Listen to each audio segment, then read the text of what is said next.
আসসালামু আলাইকুম। জয়া ইবনে মামুন চ্যানেলে সবাইকে আমন্ত্রিত। আজ দেখাবো আলু ও পুঁই শাকের বল রেসিপিটি, যা দেখতে যেমন লোভনীয়, খেতেও খুব মজার, মচমচে ও সফট হয়। বাচ্চাদের টিফিনে ও চায়ের টেবিলে খুব কম সময়ে এটি তৈরি করে নিতে পারেন খুব সহজে। আর সেই রেসিপিটি দেখাবো। চলুন। মরিচ, পেঁয়াজ, কর্নফ্লাওয়ার, পুঁইশাক পাতা আর এখানে সিদ্ধ আলু, পরিমাণ মতন লবণ দিয়ে নিলাম। এখানে সবগুলো একসঙ্গে এখন ভালোভাবে মেখে নিচ্ছি। আর যতক্ষণ একটা শক্ত ডো তৈরি হয়ে যায় ততক্ষণ ভালোভাবে মেখে মতে নিতে হবে। আর এই রেসিপিটি এত যে লোভনীয় হয়, বাচ্চারা আলু পুঁইশাক খেতে চান না, তাদেরকে যদি এভাবে বানিয়ে বল দেন তাহলে খুব সহজে ওরা আনন্দের সাথে খেয়ে নেবে। আর এটি খুব কম সময়ে ঘরে থাকা কিছু উপকরণ দিয়ে তৈরি করে নিতে পারেন ঝটপট, খুবই অল্প সময় লাগে। আর এখানে যদি অন্য কোনো মশলা আপনারা অ্যাড করতে চান তাহলে ম্যাগি মশলাটা অ্যাড করতে পারেন বা চাট মশলাটা, তারপর প্রয়োজন নেই। এভাবেই অনেক স্বাদ, এই সাধারণ উপকরণ দিয়ে খুবই মজার হয়। রেসিপিটা ট্রাই করে দেখবেন, খুবই ভালো লাগবে। এখন ডোটা তৈরি হয়ে গেছে, খুবই শক্ত আকারে একটা ডো। এই তো দেখেন, এখন এখান থেকে অল্প একটু নিয়ে ছোট ছোট বল আকারে তৈরি করে নেব। এই বল আকারে আমি শেপ দিচ্ছি, আপনারা চাইলে অন্য কোনো আকারে শেপ দিতে পারেন আপনাদের মন মতন। আমি বল আকারে দিচ্ছি।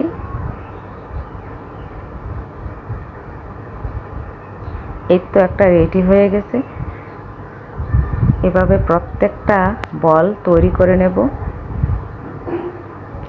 যদি মনে হয় হাতে লেগে যাচ্ছে, অবশ্য লাগবে না, কর্নফ্লাওয়ারটা একটু বেশি করে দিবেন। আর কর্নফ্লাওয়ার যদি আরেকটা টেস্ট যদি কর্নফ্লাওয়ার না দিতে পারেন তাহলে ময়দা দিয়ে ওইটা মেখে নিতে পারেন।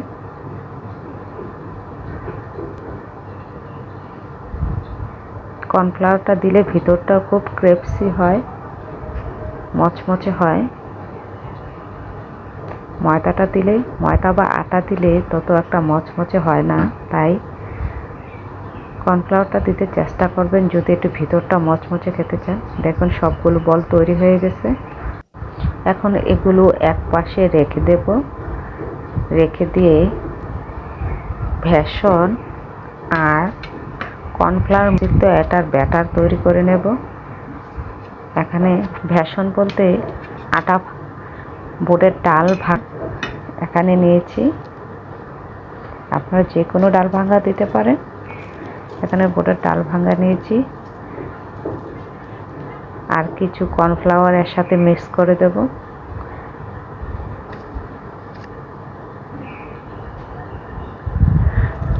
মিক্স করে প্রত্যেকটা বলের গায়ে এরকমভাবে নেড়ে চেড়ে লাগিয়ে নেব। এভাবে ঘোরালে প্রত্যেকটা গায়ে লেগে যায়। আর চাইলে আপনারা চাপ দিয়েও লাগাতে পারেন। এই তো লাগানো হয়ে গেছে। এখন ভাজতে নিয়ে যাব। একটা একটা করে তেল আগে বসিয়ে দিয়েছিলাম।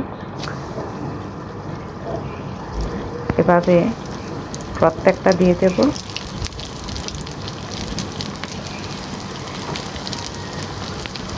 এই ডাল ভাঙ্গাটা আর ডালের গুঁড়োটা আর কর্নফ্লাওয়ারটা মিক্স করাতে ওপরটাও খুব মচমচে হয়, কালারটাও খুব সুন্দর আসে। তাই এভাবে দিতে চেষ্টা করবেন। আর ভিতরটা যদি সফট চান তাহলে আটা বা ময়দা দিয়ে নিয়েবেন, কর্নফ্লাওয়ার প্রয়োজন নেই। একটু একে একে সবগুলো এভাবে ভেজে নেব। দেখুন কালারটা খুবই সুন্দর, ওপরটাও খুবই মচমচে হয়েছে। এই তো ভাজা সবগুলি শেষ। এখানে রোদের আলোটা বেশি তাই কালারটা এরকম দেখাচ্ছে।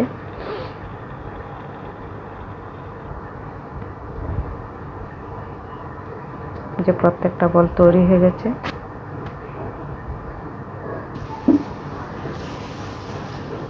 যদি এখন দেখুন খুবই মচমচে, কি শব্দ হচ্ছে, ওপরটাও খুব মচমচে হয়েছে আর ভিতরটাও খুব সফট। যদি ভিতরটাও সফট মচমচে চান তাহলে কর্নফ্লাওয়ার দিতে চেষ্টা করবেন। কর্নফ্লাওয়ার